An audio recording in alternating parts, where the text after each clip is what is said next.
খলিফাতুল মুসলিমিন ওমর সামনে ঈদ আসতেছে, সন্তানদের একটু বস্ত্র কাপড়ের জন্য টাকা নাই, ব্যবস্থা করেন। ওমরে ফারুক রাদিয়াল্লাহু আনহু বলেন, আমার তো কাছে টাকা নাই, কেমনে ব্যবস্থা করি? বিবি পরামর্শ দিছে, অগ্রিম বেতন নিয়ে আসেন 1 মাসের। কয় মাসের? 1 মাসের অগ্রিম বেতন নিয়ে আসেন।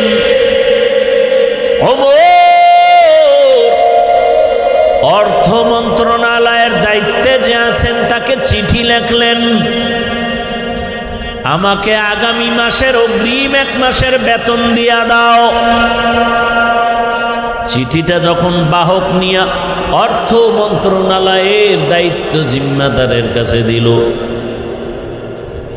চিঠিটা পাইয়া চোখের পানি ছাড়লেন।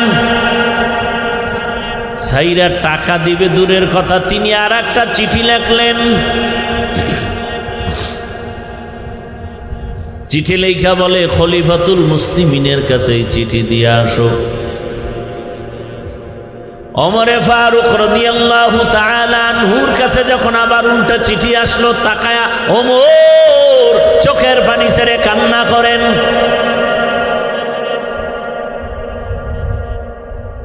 জিজ্ঞাসা করা হলো, ওমর আপনি কেন কাঁদেন? বলে, আমি চিঠি দেখে কাঁদি। অর্থ মন্ত্রণালয়ের জিম্মাদার আমাকে টাকা দেওয়ার পরিবর্তে 2টা শর্ত লেখছে, এই 2 প্রশ্ন দিয়া দিছে, 2 প্রশ্নের জবাব দিলে সে আমাকে টাকা দিবে, আর আগে দিবে না। 1 নম্বরে শর্ত দিছে, খলিফাতুল মুসলিমিন আপনি যে 1 মাসের অগ্রিম বেতন চাইলেন, আপনি যে আগামী মাস পর্যন্ত ক্ষমতার চেয়ারে থাকবেন তার গ্যারান্টি কি? গ্যারান্টি আছে? যদি এমন হয়ে যায় যে আপনার চেয়ার জোহরের নামাজের আগে ছেড়ে চলে যেতে হবে, হতে পারে না? পারে না? ওমরে ফারুক আপনি যে আগামী মাস ক্ষমতার চেয়ারে থাকবেন, কি গ্যারান্টি বলেন? 2 নম্বর প্রশ্ন, খলিফাতুল মুসলিমিন আপনি বেঁচে থাকবেন, হায়াত আর কয়দিন বাকি আছে তাও বলেন। ওমর চোখের পানি ছেড়ে কাঁদলেন, আমার চেয়ারে বসে থাকার গ্যারান্টিও নাই, হায়াতের গ্যারান্টি নাই। এর নাম তাকওয়া, এর নাম ইনসাফ।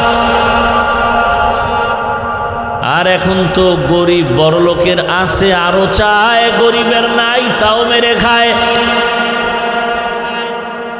আল্লাহর ভয় যতদিন আসবে না ততদিন পর্যন্ত জমিনে শান্তি আসবে না রে বাবা। এজন্য আল্লাহ বলেন, জবানটারে কন্ট্রোল করো, তাকওয়ার মেডিসিন লাগাইয়া। তাকওয়া কোথায় পাবা? আল্লাহর ওলি যারা, তাকওয়াওয়ালা যারা, তাদের নজর লাগাও, কারণ তাদের নজরের মধ্যে পাওয়ার আর পাওয়ার। সাধারণ দেখবেন গুনাহগার, বেআমলওয়ালা, আপনাদের এদিকে দেখবেন কদু চিনেননি? কদু গাছের মাঝে মাঝে দেখবেন, অনেক জায়গায় দেখছি জুতা টানায়। জুতা দেখছেন কোনোদিন? কারণ কি? জুতা টানাইলে কদুগুলো অনেক বড় হবে, ফ্রেশ হবে। জানা থাকলে বলেন তো, জুতা টানানোর মাকসাদ কি? নজর যেন না লাগে। কার নজর? হিসাবের। কার নজর? এলাকার বড় গাঞ্জাখোর, বেআমলওয়ালা, ওর নজরে কত এক। ও নারিকেল গাছের দিকে তাকায়, কায় সর্বনাশ, এত নারিকেল। পরের বছর নারিকেল নেই, নারিকেলও নেই, গাছও নেই। গাভীর মধ্যে দুধ হয় 20 কেজি, টাইনা নিয়ে যায় একদিন দিয়ে কপালার দিকে, এত দুধ হয়। 1 মাস পরে দেয় 1.5 কেজিও নাই। একটা গাঞ্জাখোর বেআমলওয়ালার চোখের মধ্যে যদি এত রিয়াকশন আর পাওয়ার, আল্লাহর যেই বান্দা সারা রাত জিকির করে, তেলাওয়াত করে, গুনাহ করে না, তাকওয়ার উপরে চলে, তাহাজ্জুদ পড়ে, ওই বান্দার নজরের মধ্যে কেন পাওয়ার হবে না? ওই আল্লাহর ওলির নজরে কেন পাওয়ার হবে না? এরে আমার আল্লাহর গোলাম, জবানটারে কন্ট্রোল করিও। বলে তো কন্ট্রোল করার জন্য আমার দৃষ্টিকোণ থেকে কয়েকটা থিওরি আপনাদের দিয়া বয়ান শেষ করব। কয়েকটা গুনাহ ছাড়েন আর নেক আমল চালু করেন জবানে। যদি জিহ্বাটারে ব্যস্ত রাখতে পারেন তাহলে গুনাহ কম হবে। এক নাম্বার, জবানে কয়েকটা গুনাহ থেকে বাঁচার নিয়ত করেন। এক নম্বরে জবানের দ্বারা মিথ্যা বলবো না। কি বলবো না? মিথ্যা কথা বলবো না, কারণ মিথ্যা মানুষকে ধ্বংস করে মরার আগেই। বিস্তারিত আলোচনা করব না। দুই, জবানের দ্বারা কোনো গালি দিব না। গালি দেওয়া হালাল না হারাম? খবরদার, জবানের দ্বারা গালি দিবেন না। ছেলেরেও না, মেয়েকেও না, স্ত্রীকেও না, আপনজন কাউকে না, বাইরেরটা তো না। ওই 3 নাম্বার, জবানের দ্বারা কারো গীবত করবেন না। এই 3টা গুনাহ ছাইরা আবার 3টা নেক চালু করেন, দেখবেন জিহ্বা ব্যস্ত হয়ে গেলে গুনাহ কম হবে। 3টা গুনাহ ছাইরা এবার নেকও চালু করতে হবে। 1 নম্বরে জবানে কোরআনের তেলাওয়াত। কি ভাই, সোজা জবাব দিবে তো পারি না। আচ্ছা, আমার দ্বারা জবাব দিলেন পারি না, বাস না। আল্লাহর কাছে পারি না বলে তো নাজাত পাবেন না। শিখলি না কেন? এবার আমি আপনাকে একটু বুঝাবার জন্য বলি, আপনি কি আলহামদু সূরা পারেন না? কুল হু আল্লাহ সূরা পারেন না? ইন্না আতাইনা পারেন না? তাহলে এগুলো পড়েন। দৈনিক 41 বার ইন্না আতাইনা সূরা পড়েন। আগে 11 বার দরুদ, পরে 11 বার দরুদ। প্রথমে 5 বার দরুদ পরে 50 বার কুল হু আল্লাহ সূরাটা পড়বেন, আবার 5 বার দরুদ পড়েন। তবে আমলের একটা তরিকা হলো সব সময় চালু রাখতে হবে। আজ করবেন, কাল করবেন না, বরকত হবে না। যেমন ঔষধ, আপনি যদি ডোজ পুরা না করেন কাজ হবে না। আজকে খাইলেন, কালকে না খাই পরশু খাইলেন, হবে না। লাগাতার। এরপরে মা বোনদেরকে সহ বলে দেই, কমপক্ষে প্রতিদিন 5 ওয়াক্ত নামাজের পরে 5টা সূরার আমল করেন। ফজরের নামাজের পরে সূরা ইয়াসিনের আমল করেন। জোহরের নামাজের পরে সূরা ফাতিহা বা সূরা আর রহমান। আসরের নামাজের পরে সূরা নাবা। আম্মা ইয়াতাসাআলুন আনিন নাবাইল আযীম। মাগরিবের পরে সূরা ওয়াকিআ। আল্লাহর উপরে ভরসা করে বলছি, যদি কেউ মাগরিবের পরে সূরা ওয়াকিআর আমল চালু রাখে, ওই বান্দা মরণ পর্যন্ত রিজিকে কষ্ট পাবে না। কোন সূরা? কোন সময়? ইযা ওয়াকাতিল ওয়াকিআ লাইসা লিওয়াকাতিহা কাযিবা খাফিজাতুর রাফিআ ইযা রুজ্জাতিল আরদু রাজ্জাও ওয়া বুসাতিল জিবালু বাসসা ফাকানাত হাবাআম বাসসা। এশার নামাজের পরে সূরা মুলক। তাবারাকাল্লাযী বিয়াদিহিল মুলক ওয়া হুয়া আলা কুল্লি শাইইন কাদির। কমপক্ষে 5টা সূরা তেলাওয়াত করেন। যেই ঘরে আল্লাহর কোরআনের তেলাওয়াত চলবে 24 ঘন্টা ফেরেশতারা তার ঘর পাহারা দিবেন। ও পর্দার আড়ালের আম্মা জানেরা, 1 নম্বরে জবানে তেলাওয়াত চালু রাখেন। ফজরের নামাজ যারা পড়বেন সুন্নাত পড়িয়া ফরজ নামাজের আগে, এই মানবেন না, হুদা কইতেছি, ফজরের সুন্নাত পড়িয়া ফরজ নামাজের আগে একটা জগ, এটার কি কয়, জগে বা গ্লাসে বা বোতলে পানি নেবেন।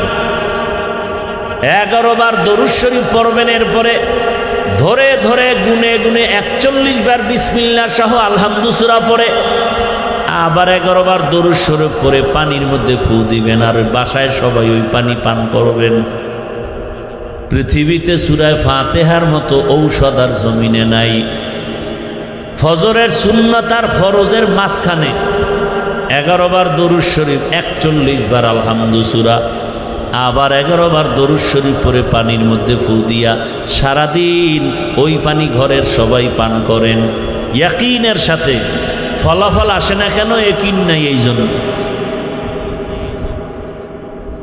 এবার হাঁটতেছেন, চলতেছেন, তেলাওয়াত করতে থাকেন, কারণ অক্ষর পড়লেই তো সওয়াব। 2 নম্বরে জবানের দ্বারা আর একটা আমল করবেন, আল্লাহর নামের জিকির। কার জিকির? সব সময় জিকির করবেন, লা ইলাহা ইল্লাল্লাহ। এই জিকির সব থেকে দামি। এর সাথে আরো যদি আপনি মিলাই থাকেন, সুবহান আল্লাহর জিকির করেন, তসবিহ পড়েন, আলহামদুলিল্লাহর তসবিহ পড়েন, আল্লাহু আকবারের তসবিহ পড়েন, প্রত্যেক নামাজের পরে সালাম ফিরাইয়া 33 বার সুবহান আল্লাহ, 33 বার আলহামদুলিল্লাহ, 34 বার আল্লাহু আকবার। এই আমলটা ডান হাতের আঙ্গুলের কর গুনে গুনে গুনে গুনে পড়বেন। দেখবেন আপনার ভাগ্যের চাকা খুলে যাবে ইনশাআল্লাহ। তাহলে 1 নম্বরে কোরআনের তেলাওয়াত, দ্বিতীয় হলো আল্লাহর নামের জিকির, 3 নম্বরে হাঁটতে চলতে উঠতে বসতে রসুলের উপরে দরুদ। পারলে নামাজেরটা পড়বেন, সময় থাকলে ছোট আকারে সাল্লাল্লাহু আলাইহি ওয়াসাল্লাম পড়বেন। আর একটা আমলের কথা বলবো, 3টা আমল গেল। 1 নম্বরে তেলাওয়াত, 2 নম্বরে আল্লাহর নামের জিকির, 3 নম্বর কি ভাই? দরুদ শরীফ। 4 নম্বর একটা আমল, এখানে যারা কোটি কোটি টাকা ঋণ হয়ে আছেন, আল্লাহর উপরে ভরসা করে বলি সব ঋণ আদায় হয়ে যাবে, আপনার এই আমলটা করবেন। সে আমলটা সবার সহজ একটা আমল, ইস্তেগফারের আমল। কিসের আমল? আস্তাগফিরুল্লাহাল আযীম, আস্তাগফিরুল্লাহাল আযীম, আস্তাগফিরুল্লাহাল আযীম। ওলামায়ে কেরাম লেখেন কমপক্ষে প্রতিদিন 300 বার ইস্তেগফারের আমল করেন, 300 বার দরুদ শরীফের আমল করেন। মিয়া সম্মানের জন্য মানুষের পিছে ঘুরেন, দুনিয়া আপনার পেছনে ঘুরবে। এই আমলটা করেন, নির্জনে বসে 300 বার তসবিহ হাতে নিয়া দরুদ পড়েন, 300 বার ইস্তেগফার পড়েন, ইনশাআল্লাহ গোটা দুনিয়া আপনার পাগল হয়ে যাবে। আপনি মানুষের পিছনে ঘুরবেন কেন? টাকার পেছনে ঘুরবেন কেন? দুনিয়ার সব আপনার পেছনে ঘুরবে। আপনি ইয়াকিনের সাথে পড়েন যে আমার মৃত্যু হয়ে গেল, হুশ থাকতে আমি আমল ছাড়ব না। 300 বার দরুদ, 300 বার ইস্তেগফার, আমলটা প্রতিদিন চালু রাখেন, ওযু সহকারে পড়েন।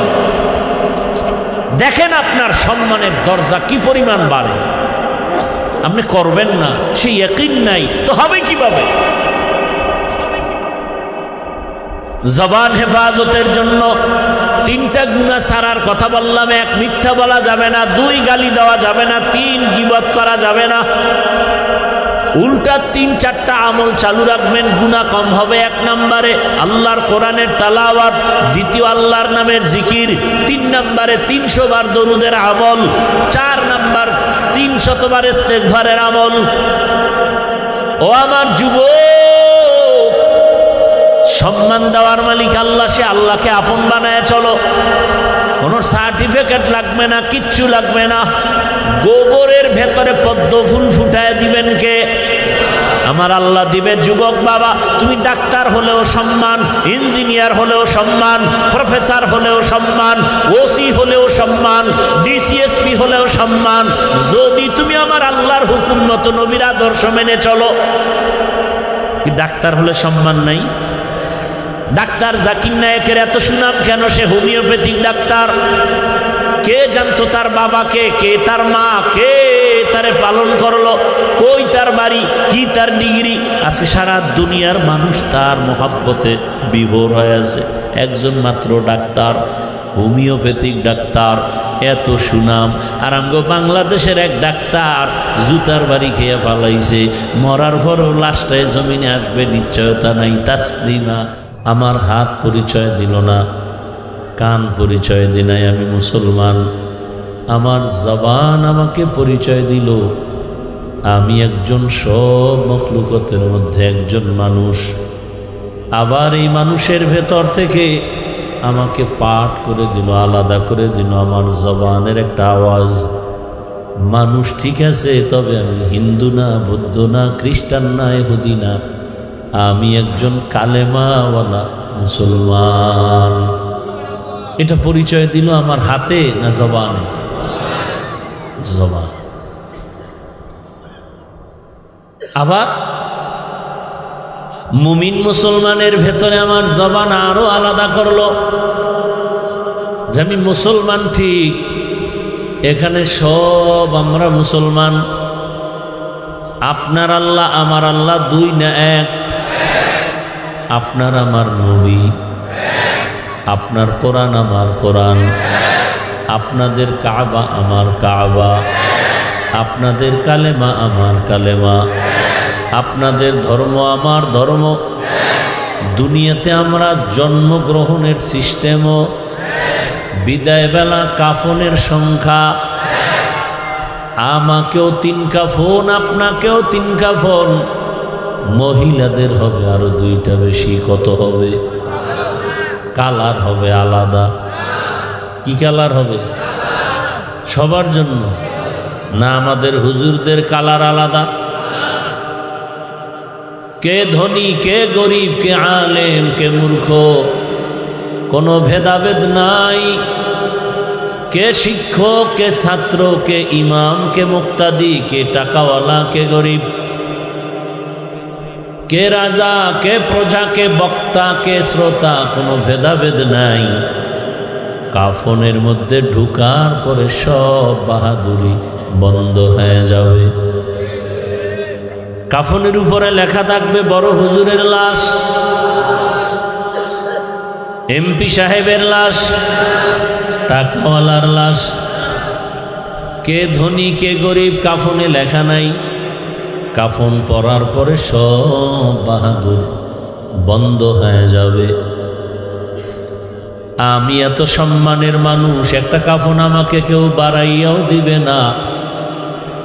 রাস্তায় রিক্সা চালায় গরিব, সেও যদি মরে যায় তাকে একটা কাফন কেউ কমাইয়াও দিবে না। আমাকেও 3 কাফন, গরিবেরও 3টা কাফন হবে। আমার কাফনের কালারটা ভিআইপি হবে, সব সমান। জানাজার সিস্টেমও কি এক? কবরে যে রাখবে কবরের সাইজও কিন্তু না, এলাকার কবর একটু বড়, কবরের সাইজও এক। কবরে রাখিয়া সবাই যখন চলে যাবে কবরের প্রশ্ন হবে কয়টা? কয়টা? তাও কি না আমারটা আলাদা? রবের পরিচয় দাও, ধর্মের পরিচয় দাও, রাহমাতুল লিল আলামিনের পরিচয় দাও। তুমি কোন নেতা, কোন ছাতা, তুমি কয় টাকার মালিক, কোন দল করো, তুমি কতটুকু লেখাপড়া করেছো, এই মাস্তানি চলবে না। সবার বেলায় 3 প্রশ্ন। রহমতের নবী বলতেন এই 3 প্রশ্নের জবাব যে দিতে পারবে তার কবর হবে রওজাতুম মির রিয়াজিল জান্নাহ, আর যারা দিতে পারবে না তার কবর হবে হুফরাতুম মিন হুফারিন নার। এখন এই 3 প্রশ্নের জবাব কে দিতে পারবে? আমরা হুজুরেরা। কোনো গ্যারান্টি আছে? যদি আমগো হুজুরদের গ্যারান্টি থাকতো তাহলে জান্নাতের টিকিট হাতে পাওয়ার পরেও আবু বকর সিদ্দিক সারা জীবন কান্না করতেন না। জান্নাতের টিকিট হাতে পাওয়ার পর ঈদের দিন সবাই আনন্দ করে, আর ওমরে ফারুক দরজায় তালা লাগায় কান্না করেন। সাহাবী আবু হুরায়রা রাদিয়াল্লাহু আনহু বলেন, খলিফাতুল মুসলিমিন ঈদের আনন্দ বাদ দিয়া কাঁদেন কেন? আজকের ঈদের আনন্দ। ওমরে ফারুক রাদিয়াল্লাহু আনহু বলেন, আনন্দ তো ওই ব্যক্তি করবে যার মধ্যে কোনো পেরেশানি নাই। আপনার কিসের পেরেশানি? রমাজান চলে গেল, রোজা রাখলাম, কবুল হলো কিনা পেরেশানি। তারাবিহের নামাজ পড়লাম, কবুল হলো কিনা পেরেশান। জাহান্নামের আগুন থেকে নাজাত পেলাম কিনা পেরেশান। আবু হুরায়রা বলেন, খলিফাতুল মুসলিমিন আর 10 জন সাহাবা জমিনে জান্নাতের অগ্রিম সুসংবাদ পেয়েছেন, এর মধ্যে তো দ্বিতীয় আপনি, আপনার কেন এত পেরেশানি? ওমরে ফারুক বলেন, আমার মধ্যে ভয় যে আল্লাহ আমাকে জান্নাতের সুসংবাদ দিয়েছেন, আমার কোনো আমলে যদি আল্লাহ বেজার হয়ে যান, ওই জান্নাতের টিকিট আমার থেকে ক্যান্সেল হয়ে যেতে পারে। এর নাম তাকওয়া। এর নাম কি? हर के दारत खौफे हकदार दिल मदाम, हर के दारत खौफे हकदार दिल मदाम, जन्नतुल मअवा देहद ओ राम काम जुज़बा हक ची जे मखा अज इंसुजा फजले उ आमस्ते दर जुमला जहां। তো আল্লাহ বলেন, জবানটারে কন্ট্রোল করো। জবান একদিকে বড় অস্ত্র, আর একদিকে জবান বড় নিয়ামত। আমাকে পার্থক্য করে দিল এই জবানের দ্বারা আমি একজন মানুষ, আবার আমাকে আলাদা করে দিল আমি একজন মুমিন। ওখান থেকে আমাকে আলাদা করে দিয়েছে আমি এই মুমিনদের মধ্যে একজন আলেম। কি? আমি একজন আলেম। আলেম এই পরিচয়টাকে আমার হাতে দিছে কিসের দ্বারা? জবান। আমি কেমন মানুষ, ভালো না খারাপ, আমার আখলাক কেমন, ব্যবহার কেমন, আমার জবান পরিচয় দেয়। এজন্য মানুষ, মুরব্বীরা প্রবাদ বলে, মানুষের মুখেই জয় মুখেই ক্ষয়। এই জবান বড় অস্ত্র। হাদিসে পাকে রহমতের নবী বলেন, প্রতিদিন সকালবেলা হাত, চোখ, কান, অন্তর, পা জবানের অত্যাচার থেকে পানাহ চায়। চোখ বলে, আল্লাহ জবানের অত্যাচার থেকে আমাকে পানাহ দাও। হাত বলে, জবানের অত্যাচার থেকে আমাকে পানাহ দাও। জবানের অত্যাচার কি বলে? জবান আগে অন্যায় করে, এরপরে আঘাতটাই সে চোখে লাগে। জবানের একটা কথার অপরাধের কারণে হাতের উপরে আঘাত আসে, জবানের অন্যায়ের কারণে পায়ের উপরে আঘাত আসে, জীবনের উপরে আঘাত আসে একটা জবানের কথার মাধ্যমে। জবানের একটা কথায় আমাকে মুমিন বানায় দিল, আবার এই জবানের একটা কথা মানুষ বেঈমান হয়ে যায়। বলে আমি আল্লাহকে মানি, নবী মানি, তবে কোরআনের সব আয়াত মানি না। ঈমান আছে? তো জিহ্বার এক কথা, ঈমান শেষ। জবানের একটা কথার দ্বারা পরিচয় হয়ে গেল আমি মানুষ। জবানের পরিচয়, আমার পরিচয় হয়ে গেল আমি একজন ভালো নাকি খারাপ মানুষ। এই জবান দিয়ে আমি কালেমা পড়েছি, আমি মুমিন, আবার আল্লাহর বিরুদ্ধে কথা বলেছি, আমার ঈমান চলে গেল। অচেনা একটা মেয়েকে জবানের কথার দ্বারা যখন কবুল বলেছে, ইজাব কবুল হয়ে গেল, অপরিচিত মেয়েটা তার আপন হয়ে গেল স্ত্রী। অপরিচিত মেয়েটা আপনার স্ত্রী হয় কিসের কথায়? জবান। আবার এই জবান দিয়া যদি বলেন তালাক দিয়া দিলাম, জবানের এই কথার দ্বারা আপনার আপন স্ত্রী বিদায় হয়ে গেল। এই জবান বিচারক বিচারের চেয়ারে বসে যদি ফাঁসির আসামিকে বলে তোমাকে বেকসুর খালাস ফুলের মালা গালায়, আবার এই জবানের কথা দিয়ে যদি নিরপরাধকে বলো রে হ্যান্ডকাপ লাগাও জেলখানায়, জবানের এত মূল্য। এই জবান যেদিকেই মারবে সেদিকেই কেটে যায়। এজন্য আল্লাহ বলেন জবানটারে কন্ট্রোল করে নেও, জবানটারে কন্ট্রোল করো, না হয় সামনে আগানোর কোনো পথ নাই। এই জবানের দ্বারা বান্দা তুমি আমার মাওলার দিকে আগায় যাও, জবানের দ্বারা পরিচয় দেও তুমি আল্লাহর প্রিয় গোলাম। এখন কন্ট্রোল কিভাবে করবেন? হাত অন্যায় করে রশি দিয়া বেঁধে দাও, হাত আর অন্যায় করবে না। পা অন্যায় করে রশি দিয়া বাঁধো, পা অন্যায় করবে না। কানে অন্যায় কথা শুনে পট্টি লাগায় দাও, অন্যায় কথা কানে যাবে না।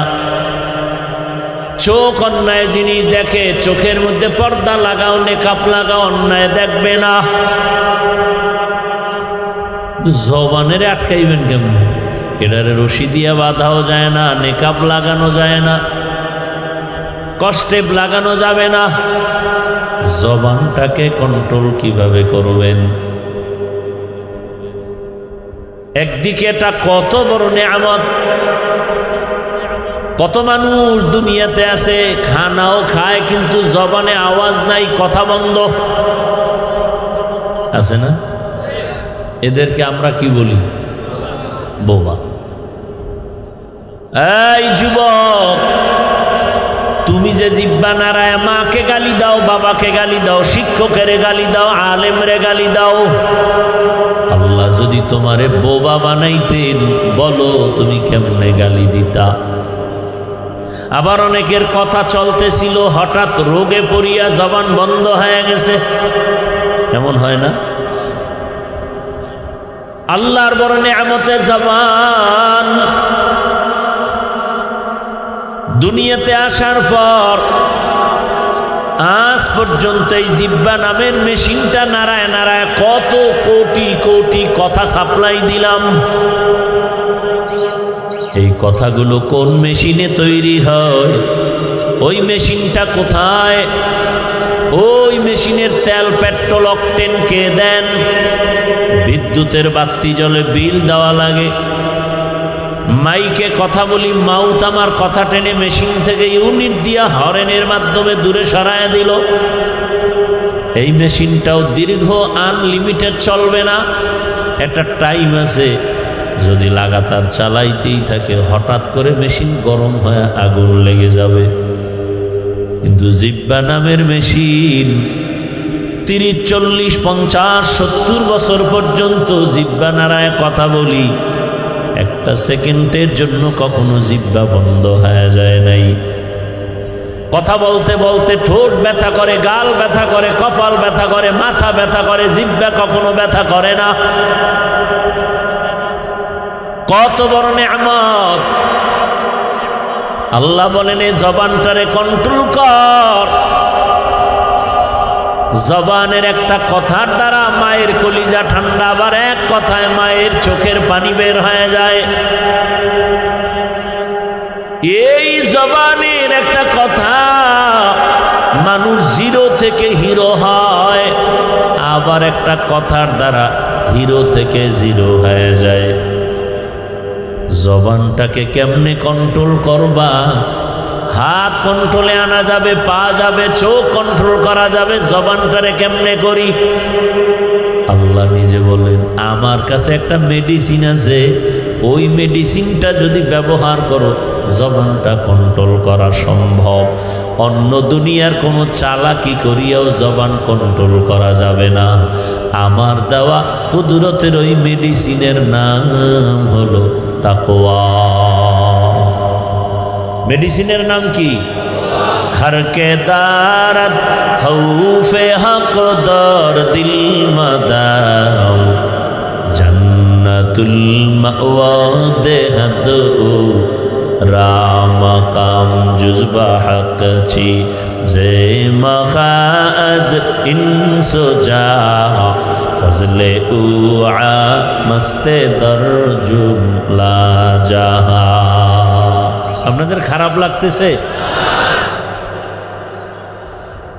জবানকে কন্ট্রোল করার একমাত্র মেডিসিনের নাম তাকওয়া।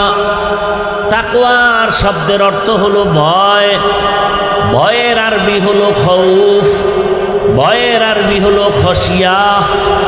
ইন্নামা ইয়াখশাল্লাহ মিন ইবাদিহিল উলামা। আল্লাহ বলেন জমিনে আমার বান্দা বান্দীদের মধ্যে আলেম যারা, উলামা যারা আমাকে ভয় করবে। ভয় করার মানে কি? ওয়া আম্মা মান খাফা মাকাম রাব্বিহি ওয়া নাহান নাফসা আনিল হাওয়া ফাইন্নাল জান্নাতা হিয়াল মাওয়া।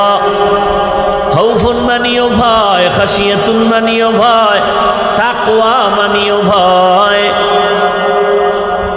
এখন আমি যদি আপনাদের প্রশ্ন করি, আপনারা এখানে কারা কারা আল্লাহকে ভয় করেন? যদি প্রশ্ন করি, সবাই হাত উঠাবে নাকি উঠাবে না? সবাই হাত উঠাবে। কিছু চালাক পারলে পা উঠায় দিবে, বলবে আমরা 4 হাত পায়ে আল্লাহরে ভয় করি। আরো যারা চালাক তারা বলবে হুজুরদের থেকে আমরা আরো বেশি ভয় করি। অত সেখানে বহু আশেক আছে, নামাজ নাই, রোজা নাই, তেলাওয়াত নাই, বয়ানে আসছে ঠিক, তবে আজ ফজর পড়ে নাই, জোহর আসর মাগরিব এশাও পড়ে নাই। এমন আশেক নাই? সেও বলে আমি আল্লাহকে ভয় করি, আর আমি 5 ওয়াক্ত নামাজ ঠিক রাখিয়াও বলি আল্লাহকে ভয় করি। আপনি দাড়ি না রেখে বলেন আল্লাহকে ভয় করি, আর আমি দাড়ি রেখে বলি আল্লাহকে ভয় করি। আপনি পর্দা লঙ্ঘন করে বলেন আল্লাহকে ভয় করি, আর আমি পর্দা রক্ষা করে বলি আল্লাহকে ভয় করি।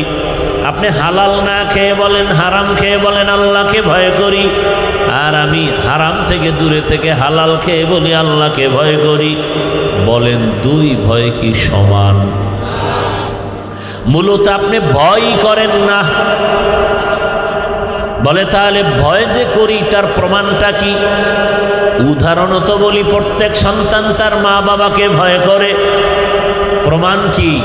বলে মা বাবার চোখের সামনে সন্তান অন্যায় করে না কেন? বলে শাস্তির ভয়। ছাত্র শিক্ষকের ভয় করে, বলে প্রমাণ, বলে শিক্ষকের সামনে ছাত্র অন্যায় করে না কেন? শাস্তির ভয়। আল্লাহর জাতির কসম,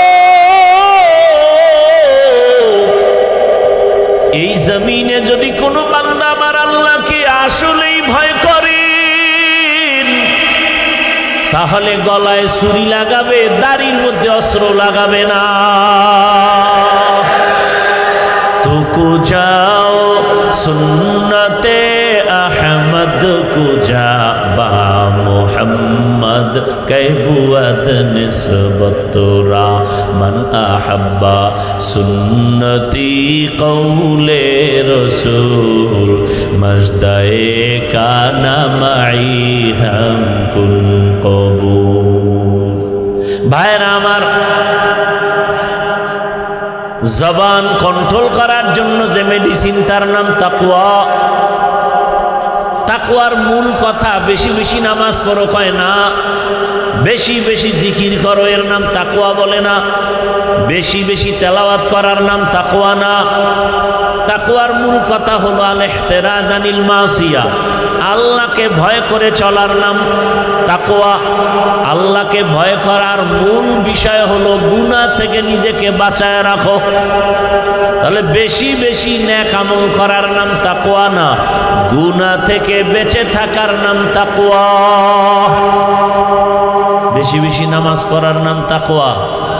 আমাদের সমাজে বহু নামাজি আছে, তাহাজ্জুদও পড়ি, ইশরাক আউয়াবিনও পড়ে, আবার হারাম পথেও চলে, মিথ্যাও বলে, গালিও দেয়, গীবত করে, সুদের টাকায় ব্যবসাও করে। আছে না নেই? এজন্য আমি মাঝে মাঝে বলি, ও পীর সাহেবের মুরিদ বাবা, ও তাবলিগওয়ালা বাবা, ও হাজি সাহেব, তোমার ইমানের পার্সেন্ট কত? বলে মাইয়া পোলা বিবাহ দেওয়ার সময় টের পাওয়া যায় কার ইমানের হালাত কেমন। আল্লাহ হেদায়াত দান করুন। আল্লাহকে ভয় করার নাম গুনাহ থেকে নিজেকে বাঁচায় রাখো। এই জন্য আমি এভাবে বলি, ও যুবক, তিনটা কথা জীবনের আপন বানায় নাও। জীবনে নেক আমল করতে পারি বা না পারি, গুনাহ করব না। জীবনে কারো উপকার করতে পারি বা না পারি, কারো ক্ষতি করব না। জীবনে কারো প্রশংসা করতে পারি বা না পারি, কারো বদনাম করব না। এর নাম তাকওয়া। নেক আমল করতে পারি বা না পারি, গুনাহ করা যাবে। কারো উপকার করতে পারি বা না পারি, ক্ষতি করা। নবী বলেন, খায়রুন নাস মান ইয়ানফাউন নাস, জমিনের মধ্যে সব থেকে ভালো মানুষ ওই ব্যক্তি যার দ্বারা মানুষের উপকার হয়, ক্ষতি হয় না। হাতের দ্বারাও ক্ষতি হবে না, চোখের দ্বারাও ক্ষতি হবে না, জবানের কথার দ্বারাও ক্ষতি হবে না। আর আল্লাহর ভয় যখন অন্তরে আসবে, ওই মানুষটার দ্বারা গুনাহ কন্ট্রোল করা সম্ভব হবে। আজকে এত বয়ান চলে, আরে বয়ান এক একটা স্টেজে 5 জন 10 জন বক্তার বয়ান, 1 ঘন্টা 1.5-2 ঘন্টা করে বয়ান, তাবলিগওয়ালাদের বয়ান, জুমার মসজিদে খতিব সাহেবদের বয়ান, পীর মাশায়েখের বয়ান। এরপরে আগের দিনের থেকে আরো আপডেট হয়ে গেছে মোবাইলের ভেতরে বয়ান। এত বয়ানের পরেও কেন মসজিদে ফজরে মুসল্লি নাই? জুমার দিন জায়গা নাই, মসজিদ কমিটি কয় বাড়াও, মসজিদ বড় করতে হবে, ছাদ বাড়াও, ছাদ দিতে হবে। এই জুমার টাইমে জায়গা নাই, রাস্তাঘাট সব ফুলফিল। এরা কোথার থেকে আসছে? এরা ফজরে কইছিল, এরা তো এলাকার না, এরা সব মায়ানমার থেকে আসছে। বুঝলাম কেমনে? বলে জুমার পরে নাই, সব আবার হেনে গেছি, আসরে নেই। এই লোকগুলো কি ফজরে বাসায় ছিল না? জুমায় আইসা ধাক্কা ধাক্কি, কে কার আগে যায় সামনে বসবে। 5 ওয়াক্ত নামাজিরা জায়গা পায় না, বেনামাজি সামনের জায়গা দখল করে বসছে। আছে না নাই?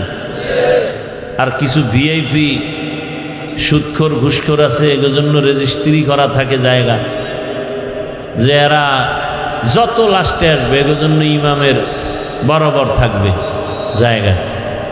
মানুষ সব জায়গা দিবে, ধাক্কায়া ভিতরে চলে যাবে। আছে না নাই? বিষয় কি?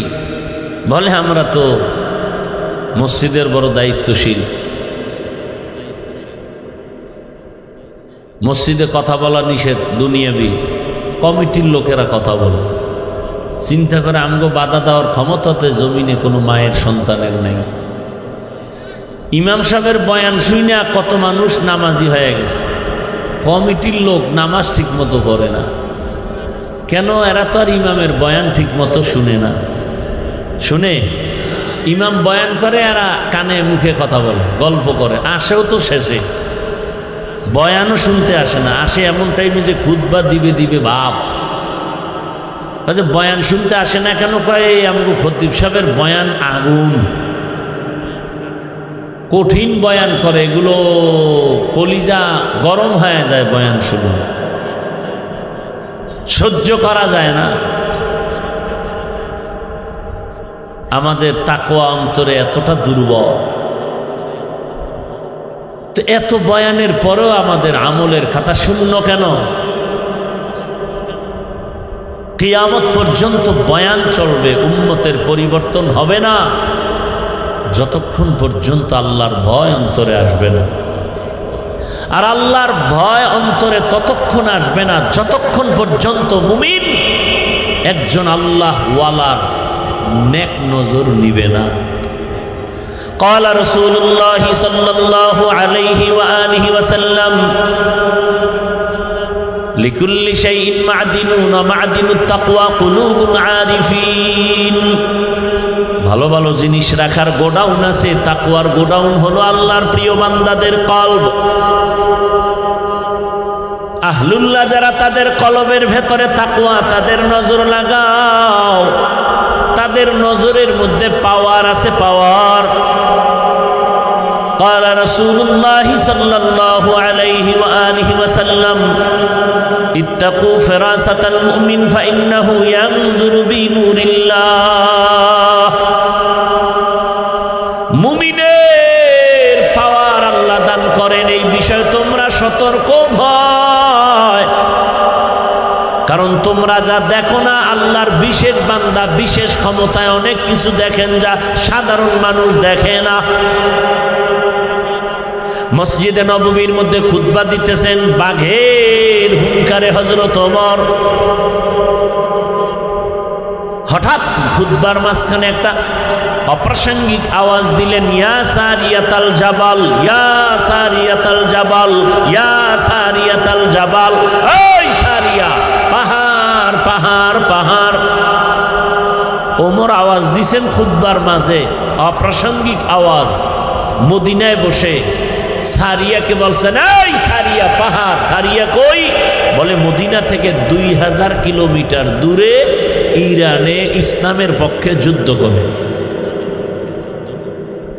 সারিয়াকে জিজ্ঞাসা করা হলো, ওমরের আওয়াজটা শুনছিলানি? বলে কাছে বসে যেভাবে শোনা যায় তেমনই শুনেছি। খাকো বাদো আবো আতিশ বন্দা বামানে তু মুর্দা বাহক জিন্দা। আল্লাহওয়ালাদের নজরের মধ্যে পাওয়ার আছে, আল্লাহওয়ালাদের কলবের মধ্যে পাওয়ার। হাদিসের ভাষায় পাওয়ারকে বলে ফেরাসাত, কোরআনের ভাষায় পাওয়ারকে বলে ফুরকান। ইয়া আইয়ুহাল্লাযীনা আমানু ইন তাত্তাকুল্লাহ ইয়াজআল লাকুম ফুরকানা। মুমিনের মধ্যে যারা তাকওয়ার উপরে প্রচেষ্টা চালাবেন, আল্লাহ তাদের স্পেশাল একটা পাওয়ার দান করেন। পাওয়ারের নাম ফুরকান। পাওয়ারের নাম কি? মা মানাল ফুরকান হুয়া নূরুম মিন ইলাহি। ফুরকান কি? বলে আল্লাহর থেকে দেওয়া একটা নূরের আলো। বলে সেটা দিয়া কি করে? বলে মা ফুররিকা বিহি বাইনাল হাক্কি ওয়াল বাতিল। আল্লাহর দেওয়া নূরের আলো দিয়া বান্দা নির্ণয় করে কোনটা হক কোনটা বাতিল। অন্ধকারের মধ্যে, বেদাতীদের মধ্যেও, শিরিকের মধ্যেও বান্দা ঈমানের আলো নিয়া, হকের ঝান্ডা নিয়ে দাঁড়ায় থাকে। সব ডানে বামে উল্টা পাল্টা করবে, কিন্তু ফুরকানের পাওয়ারওয়ালারা উল্টা পাল্টা করবে না। ক্বালা রাসূলুল্লাহ সাল্লাল্লাহু আলাইহি ওয়া আলিহি ওয়াসাল্লাম লাম তাজতামিআ উম্মতি আলা দালালাতি আবাদা। সব উম্মত গোমরা যদি হয়, পথভ্রষ্ট যদি হয়, ফুরকান নামের পাওয়ারওয়ালারা হকের ঝান্ডা নিয়ে থাকবে। দুনিয়ার সব একদিকে যাবে, হকপন্থীরা ডান বামে যাবে না। একই সময় দুনিয়ার সব উম্মত গোমরা হবে না। বেশিরভাগ গোমরা হলেও সংখ্যায় কম হলেও একদল হকের ঝান্ডা নিয়ে দাঁড়ায় থাকবে। কারা তারা?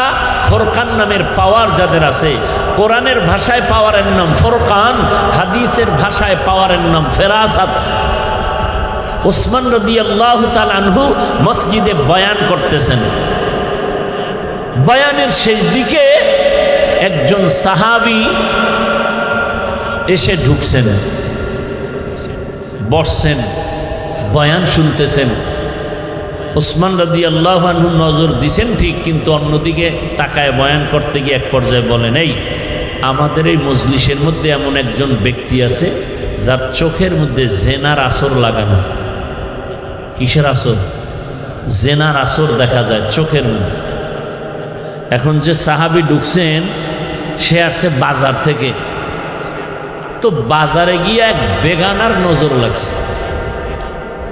এখন সাহাবী আশ্চর্য হয়ে গেল, বাজারে এক বেগানার চোখে চোখে আমার চোখ পড়েছে, সেই খবর ওসমান জানলো কিভাবে? ওসমান তো বয়ান করতেছেন রাদিয়াল্লাহু আনহু। আপনাদের সমস্যা হয়? আমি কিন্তু এলোমেলো বয়ান করতে পারিনি, অভ্যাস নেই।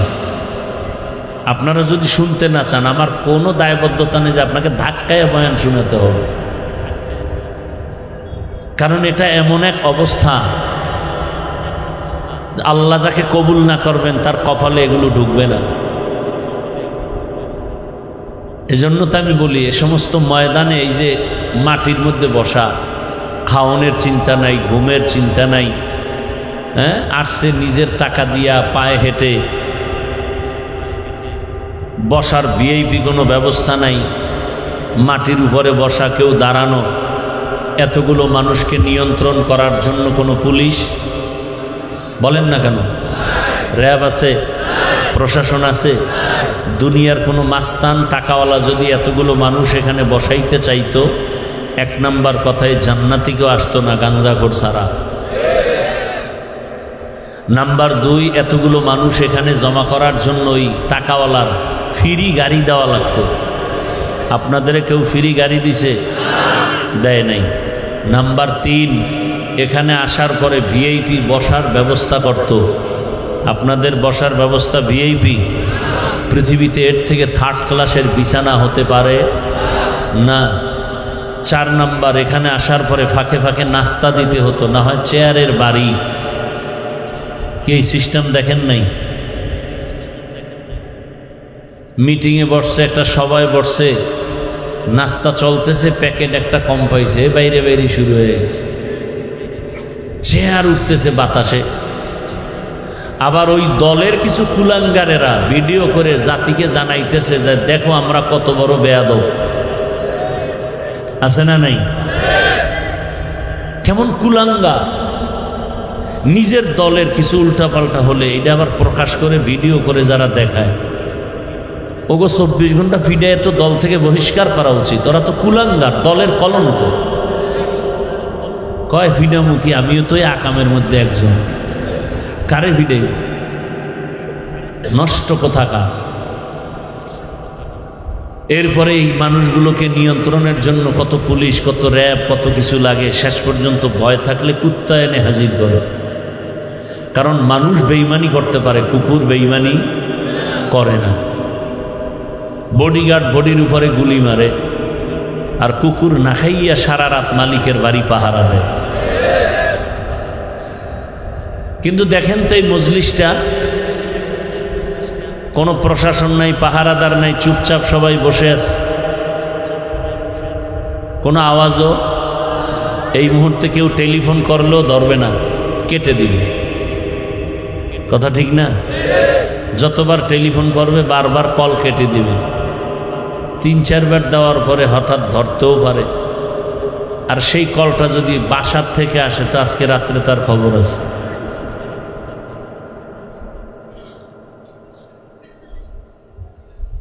এবার আল্লাহ বিবেক দিছে মানুষকে, কোনো পশুকে দেন নাই। চিন্তা করেন তো, এতগুলো মানুষ চুপচাপ বসা, খানার পেরেশানি নাই, ঘুমের পেরেশানি নাই, চিল্লাচিল্লি নাই, প্রশাসন নাই নিয়ন্ত্রণের জন্য, সুশৃঙ্খলভাবেই বসে আছেন, দাঁড়ানো আছেন, যে যেখানে আছেন। এটা কিভাবে সম্ভব? একমাত্র ইসলাম মানলেই সম্ভব। এজন্য আমি বলি যুবকদেরকে, সব জায়গায় বলতেছি, তোমরা 200 টাকা ব্যয় করে একটা ব্যানার বানাও।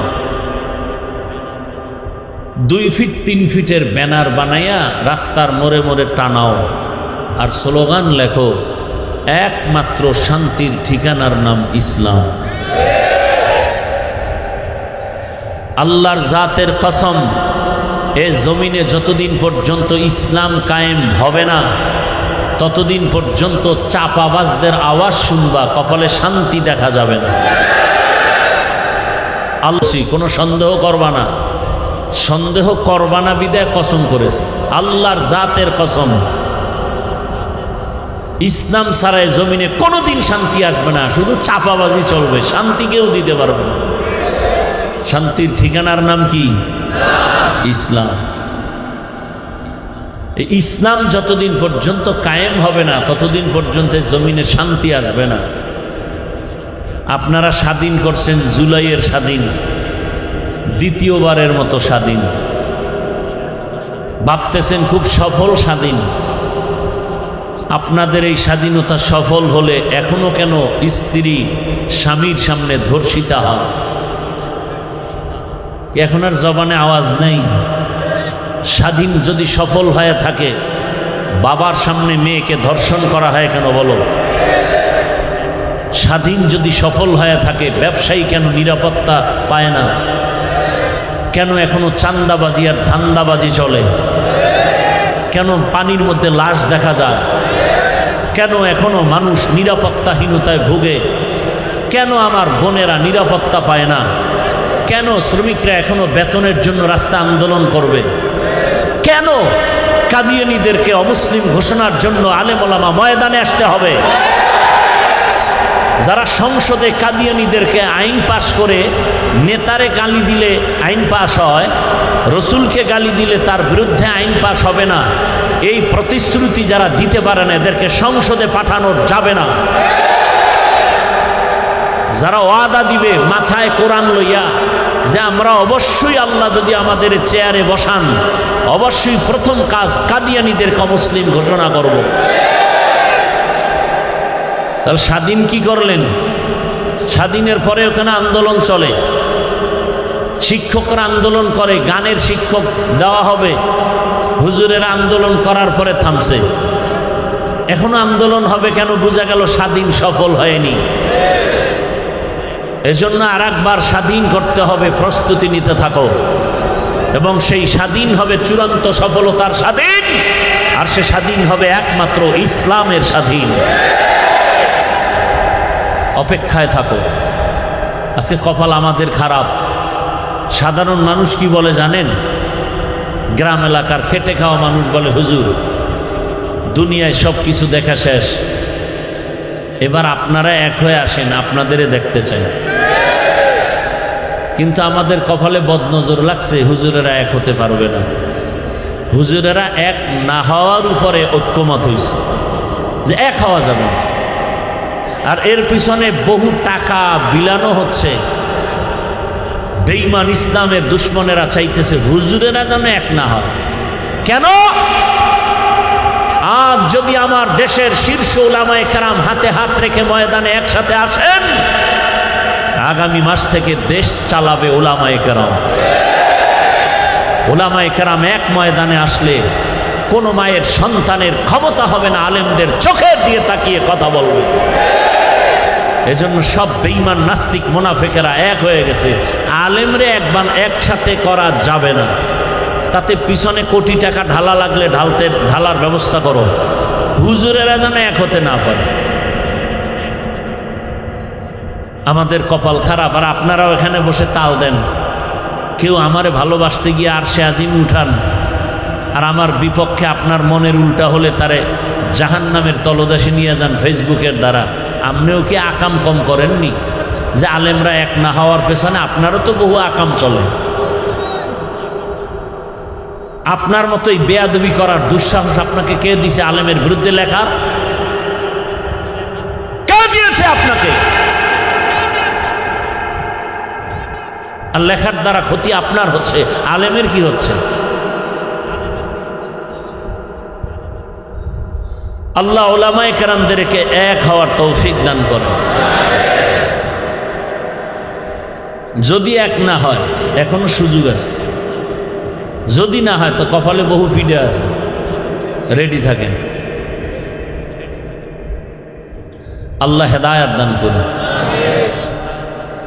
দুনিয়ার রাষ্ট্রীয়ভাবে কত রাষ্ট্র কাদিয়ানীদেরকে অমুসলিম ঘোষণা করলো, আর আমার দেশটার মধ্যে এত মাওলানা, এত মুফতি, এত মাদ্রাসা, এত মসজিদ, এত তাবলিগ, এত পীর মাশায়েখ, এত মুসলমান, এই দাবিটা আদায় করা যাচ্ছে না শুধু নেফাকি অন্তরওয়ালাদের কারণে। আল্লাহ হেদায়াত দান করুন। রাগ করতেছেন না? এটা কি রাজনীতির প্যান্ডেল? তো রাজনীতির নেতারা কেন বক্তব্য দেয়? ও, আপনার বেলায় কুরু কুরু, আমরা করলে মাকরু। হ্যাঁ, আমরা কোরআনের আইনে রাষ্ট্রের কথা বলবো। 20টা বছর মাদ্রাসায় ডাউলের পানি আটার রুটি খাইয়া জীবন শেষ করে পড়লাম কোরআন হাদিস, দিন রাত অল টাইম কোরআন হাদিস, কোরআন হাদিস, কোরআন হাদিস। কয়টা আয়াত আছে, কয়টা জের আছে, কয়টা জবর আছে, কয়টা নক্তা আছে, কয়টা অক্ষর আছে, কয়টা শব্দ আছে, কয়টা বাক্য আছে, নামাজের আয়াত আছে কয়টা, রোজার আয়াত আছে কয়টা, বিধানের আয়াত আছে কতগুলো, কোন আয়াতের দ্বারা কি ফতোয়া আসছে, কি মাসআলা আসছে, পড়তে পড়তে পড়তে পড়তে পড়তে জীবন শেষ। আর সুদখোরের মতো বেয়াদব আইসা যদি বলে বয়ানটা এমন করেন, ওর কানের পর্দাটা গরম করে দেওয়া উচিত। সমস্যাটা কোথায়? শিয়ালের হাতে মুরগি আমানত। কার কাছে? শিয়ালের কাছে মুরগি রাখলে কয়দিন আমানত থাকবে? 3 দিন। হ্যাঁ, শিয়ালের হাতে মুরগি রাখলে যা হয়, মাদ্রাসা মসজিদ আর ধর্মের চাবি সুদখোর, ঘুষখোর, ধর্ষক আর খুনিদের হাতে দিলে তাই হবে। আল্লাহ হেদায়াত দান করুন। এই কথাগুলো যদি আগামী জুমায় কোনো ইমাম সাহেব মসজিদে বলে, কমিটি বলবে 1 মাসের ছুটি। বাড়ি যাইতে না শুনবে পরের জুমা আর এক হুজুর পড়াইতেছে। সমস্যা কোথায়? শিয়ালের হাতে মুরগি। সমস্যা কোথায়? শিয়ালের হাতে মুরগি। এজন্য বলি, এই মুসলমান বাবারা, দোষ কি সব অন্যদের না আমাদেরও আছে? এই যে অপেক্ষায় আছে, গুনতেছে নির্বাচনটা কবে আসবে, আগের রাত্রে হাদিয়া খাইব পায়খানার নামে। এই যারা ভোটের আগে টাকা খাও, নির্লজ্জ বেহায়া, তুমি বাথরুমে ঢুইকা 10 গ্রাম পায়খানা খাইও, পরে উখিয়া বাজারে গিয়া হালাল সাবান কিনে কুলি কইরো, গন্ধ থাকবে না। আর এই হারাম খায়া যারা মরবে, জাহান্নামের আগুন ছাড়া কপাল ঠান্ডা হবে না। আল্লাহ হেদায়াত দান করুন। কি রাগ করতেছেন আপনারা? কি আমরা কি দুর্বল ইসলাম মানি নাকি? আমাদের কোরআনটা কি দুর্বল? আচ্ছা, এখানে অনেক শিক্ষিত যুবকদেরকে বলছি, বাবারা খেয়াল করেন তো, বাবার কথা কি সন্তান সব মানে? 2-1টার সাথে তর্ক করে না? তার মানে কি বাবারে কেউ গালি দিলে ও শুনবে? ও কলারটা ধরে বলবে, এই বেয়াদব, আমার সাথে বাবার তর্ক হোক যাই হোক, কিন্তু বাবার অপমান তো আমি মেনে নিব না। কি? তাহলে এখানে বহু আল্লাহর বান্দা আছেন, নামাজ ঠিক মতো পড়েন না, কিন্তু আল্লাহকে মানেন তো, কথা বলেন না কেন? রোজা ঠিক মতো রাখেন না। তাহলে আপনার সামনে যদি ইসলামটাকে কেউ খাটো করে, আপনার উচিত ছিল না তার কলারটা ধরে, এই বেঈমান, আমি নামাজ ঠিক মতো পড়ি না ঠিক, কিন্তু আমার ইসলামরে খাটো করলে তোর জীবনটা শেষ করে দেব। এতটুকু ঈমান কি আপনাদের নাই? তা আপনার সামনে কেউ বলে ইসলামে এটা আছে ওটা নাই, আপনার তো বলা দরকার ছিল, আমার ইসলাম তো এরকম দুর্বল না, তোমার ঈমান দুর্বল, তোমার চরিত্র দুর্বল, আমার ইসলাম ঠিক আছে। দুনিয়াতে যত নীতি আছে এর মধ্যে সব থেকে শ্রেষ্ঠ নীতি ইসলামের নীতি। দুনিয়াতে পরিবার নীতি আছে, সমাজ নীতি আছে, অর্থনীতি আছে, রাষ্ট্রনীতি আছে, রাজনীতি আছে, সবগুলোর থেকে ইসলামের নীতি শ্রেষ্ঠ। কয় রাজনীতির মধ্যে ধর্মকে টানা যাবে না, তুমি ধর্ম আর রাজনীতি আলাদা, এইটা তোমারে কে বলল? আমাদের ইসলাম আর সমস্ত নীতি তো একসাথে লাগানো, যে সমাজ নীতি আলাদা, ইসলাম আলাদা, পরিবার নীতি আলাদা, ইসলাম আলাদা। আমাকে ইসলাম তো এমন না, আমাদের সমাজ নীতি ইসলাম, পরিবার নীতি ইসলাম একসাথে লাগানো, রাজনীতি রাষ্ট্রনীতি ইসলাম একসাথে লাগানো। আলাদা কি করার অধিকার আপনাকে কে দিল?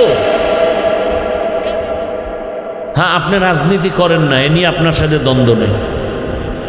নামাজ পড়েন না, দ্বন্দ্ব নাই। কিন্তু যদি বলেন আমি নামাজ পছন্দ করি না, তা আপনাকে ছাড় নাই। আপনি দাড়ি রাখেন না, দ্বন্দ্ব নাই। যদি বিরোধিতা করেন, ছাড় নাই। আপনি পর্দা করেন না, দ্বন্দ্ব নাই, আপনাকে বুঝাবো। কিন্তু বিরোধিতা করলে কোনো ছাড় নাই। ব্যবধান আছে না নাই? যে নামাজ পড়ে না সে মুমিন, মনে আগ্রহ আছে পড়বে, কিন্তু যে পছন্দ করে না সে বেঈমান। ব্যবধান আছে না নাই? যে পর্দা করে না সে মুমিন, কিন্তু যে পর্দা পছন্দ করে না সে বেঈমান। যে ইসলামের রাজনীতি করে না সে মুমিন, কিন্তু যে বিরোধিতা করবে সে বেঈমান। আল্লাহ বুঝার তৌফিক দান করেন। আমি কি কোরআন ও হাদিসের বাইরে বলছি কিছু? আমি কোনো দলের ব্যানারে আসছি এখানে? আমার জীবনের মূল ইসলাম। আমি ইসলামকে মূল জায়গায় রেখে কথা বলতেছি। সহজ কথা। কোরআনে নাই এমন কিছু আমরা বলবো না, বলার চেষ্টাও করি না। যদি ভুলে কিছু কোনো কথা বের হয় আমাকে বলেন, আমি তওবা করব, কানে ধরে উঠবস করবো। এখনই বলেন যে হাফিজ ভাই কোরআন হাদিসের বাইরে একটা কথা এভাবে চলে গেছে, বলেন, আমি এখন কানে ধরে উঠবস করব। আল্লাহর কোরআনে কি রাষ্ট্রনীতি নাই? ইউসুফ নবী মিশরের অর্থমন্ত্রী ছিলেন, এই ঘটনা নাই? সুলাইমান নবী গোটা দুনিয়া পরিচালনা করছেন, এর কোরআনে নাই? আমি তো সেগুলো বলতেছি। সব কথার মূল ফলাফল কি? ইসলাম ছাড়া শান্তি আসবে? দেখেন ইসলাম কত মানুষের মধ্যে ভয় ঢুকিয়ে দিছে, ইসলাম বড় কঠিন। অথচ পৃথিবীতে সহজ ধর্ম ইসলাম, এর থেকে সহজ ধর্ম নেই। মানুষের স্বভাব কি? খানা খাবে। কিংবা আমাদের স্বভাব কি? খানা খাওয়া না না খাওয়া। ইসলাম নিষেধ করছে খাইতে, বরং অজস্র খানা দিছেন হালাল। সীমিত খানার কিছু লাইন আছে যেটা হারাম। মানুষের স্বভাব কি? বিবাহ করা। ইসলামে কি হালাল না হারাম? হালাল। তাহলে আপনার স্বভাব মানুষের ঘুম। ইসলামে ঘুমের অনুমতি আছে না নাই? হ্যাঁ, তবে সীমাবদ্ধতা আছে, যে তুমি ঘুমাবা নামাজ বাদ দিয়া না, সীমাবদ্ধতা আছে। খানা খাবা, খাও, ইসলামে হালাল করেছে। তাহলে ইসলাম আপনার বিরুদ্ধে কি করেছে বলেন? ইসলাম তো এত সহজ। দুইজনে দেখা হলেই কি দিতে হবে? সালাম। মানে কি? সালাম মানে কি? আমি বললাম আসসালামু আলাইকুম, তোমার উপরে শান্তি বর্ষণ হোক। সে আমাকে কি বলবে? অর্থ তোমার উপরেও শান্তি বর্ষণ হোক। দুই দিক থেকে শান্তির দোয়া চলতেছে, অশান্তি হবে কেন? ইসলাম কত সুন্দর। বলে এই বড়রা ছোটকে আদর করো, মায়ার নজরে দেখো। ছোটদেরকে বলে বড়দের সম্মানের নজরে দেখো। বড়রা যদি ছোটদেরকে মায়ার নজরে দেখে, কোনোদিন ছোটদের উপরে বড়রা জুলুম করবে না। ছোটরা যদি বড়দের সম্মানের নজরে দেখে, কোনোদিন ছোটরা বড়দের সাথে বেয়াদবি করবে না। ইসলাম কত সুন্দর। কর্মচারীকে বলে ও মালিক, তোমার কর্মচারী কাজ করে ঘাম ঝরার আগে বেতনটা দিয়া দাও। আন্দোলন হবে না, মনে কষ্ট থাকবে না। আগামী দিন সময় মতো কর্মচারী হাজির হয়ে যাবে। ইসলাম এত সুন্দর। ইসলামে মিথ্যা কথার অনুমতি নাই, গালি দেওয়ার অনুমতি নাই, গীবত করার অনুমতি নাই। একজন বিধর্মী আসলেও ইসলাম বলে তাকে সম্মানের সাথে এক গ্লাস পানি পান করায় দাও। ইসলাম বলে খারাপ আচরণ করবা না। ইসলামের মতো সুন্দর ধর্ম নাই, বুঝি না, এজন্যই তুলটা পাল্টা।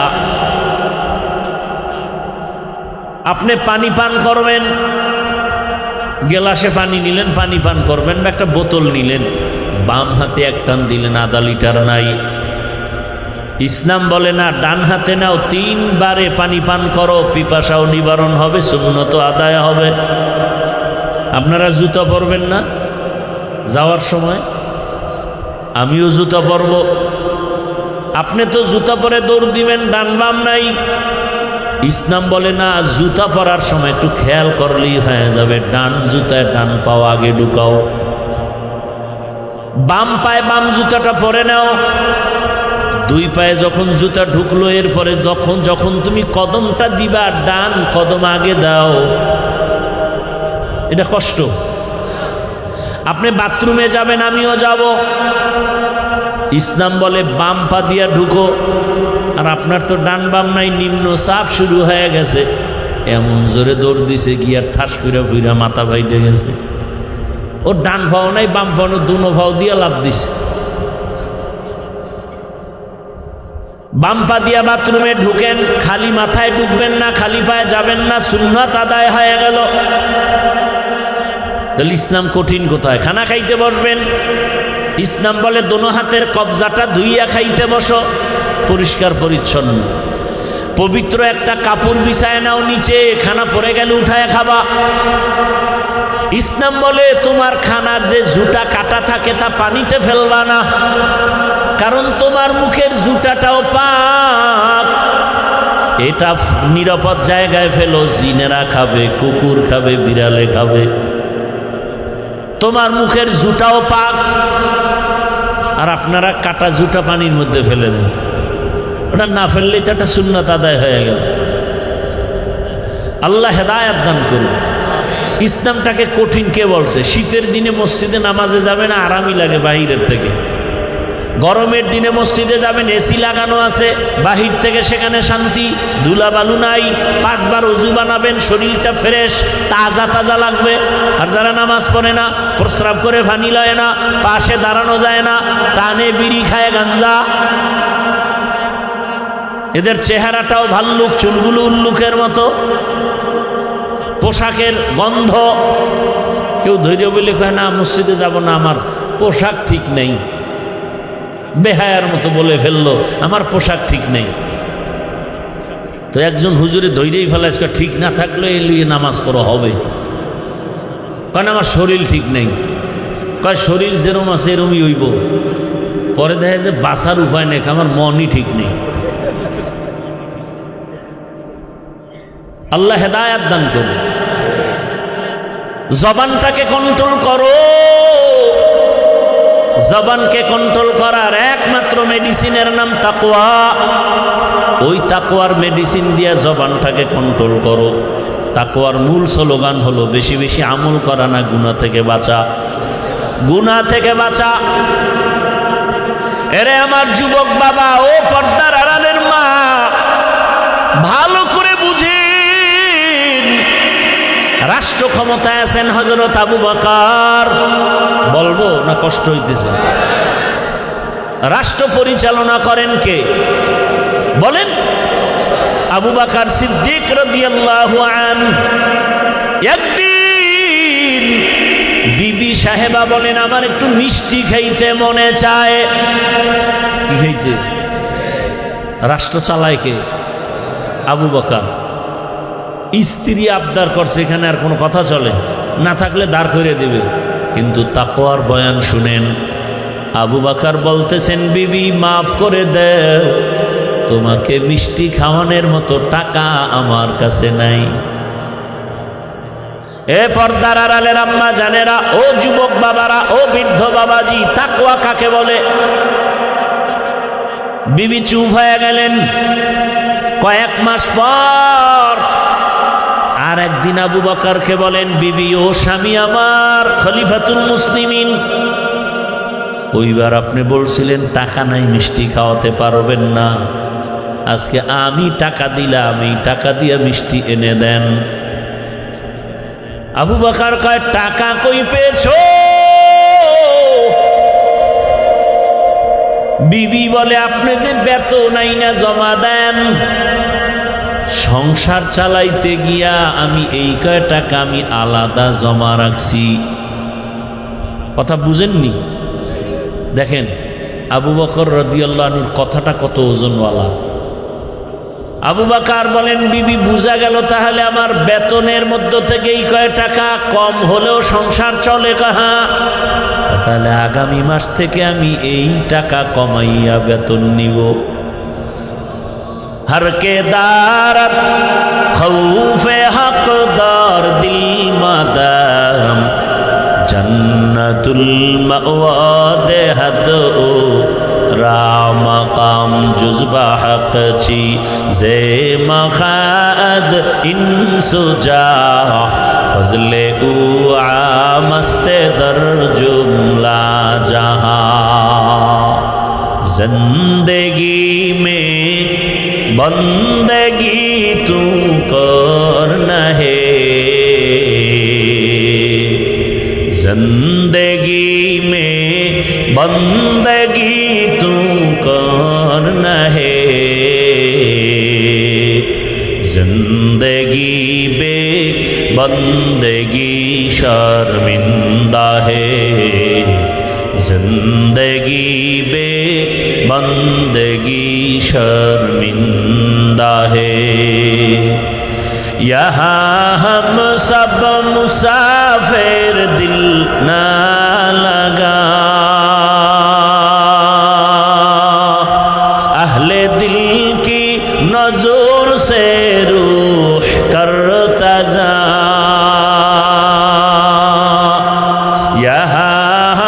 सब मुसाफिर दिल ना लगा अहले दिल की नजर से रूह करता जा शाह दौलत सब फकीर गर नेक नहीं शाह दौलत सब फकीर गर नेक नहीं जिंदगी में बंदगी तू करना है जिंदगी में बंदगी तू करना है जिंदगी में बंदगी शर्मिंदा है जिंदगी बे बंदगी शर्मिंदा है जिंदगी में बंदगी कुन बंदगी बंदगी बे जिंदगी शर्मिंदगी भाईरा आमार স্ত্রী টাকা দেওয়ার পরে আবু বকর জিজ্ঞাসা করলেন কোথায় পেয়েছো এই টাকা আমনের বউ যদি এই টাকা দিত জিজ্ঞাসা করতেননি ওটার আরো গোপন রাখতেন মনে মনে দোয়া ইনুস করতেন যে বিবি ধন্যবাদ তোমার এরম দিও মাসে মাসে দিও তোমারে আরো দোয়া করব জিগাইবে না এই টাকা কি চুরি কইরা দাও না কোথা থেকে দাও কিন্তু আবু বকরের তাকওয়া বিবি কোথা থেকে তুমি টাকা এনে দিলা ভাইরা আমার ওমরে ফারুকের ঘটনা তাকওয়া বিবি সাহেবা বললেন খলিফাতুল মুসলিমিন ওমর সামনে ঈদ আসতেছে সন্তানদের একটু বস্ত্র কাপড়ের জন্য টাকা নাই ব্যবস্থা করেন ওমরে ফারুক রাদিয়াল্লাহু আনহু বলেন আমার তো কাছে টাকা নাই কেমনে ব্যবস্থা করি বিবি পরামর্শ দিছে অগ্রিম বেতন নিয়ে আসেন এক মাসের কয় মাসের এক মাসের অগ্রিম বেতন নিয়ে আসেন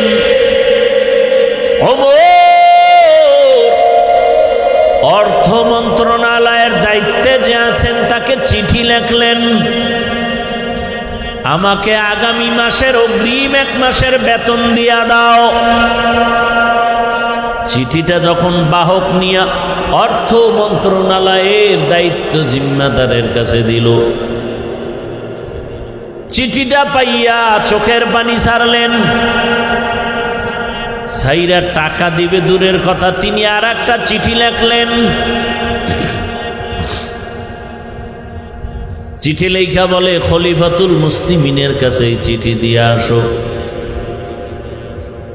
ওমরে ফারুক রাদিয়াল্লাহু তাআলা আনহুর কাছে যখন আবার উল্টা চিঠি আসলো তাকায়া ওমর চোখের পানি ছেড়ে কান্না করেন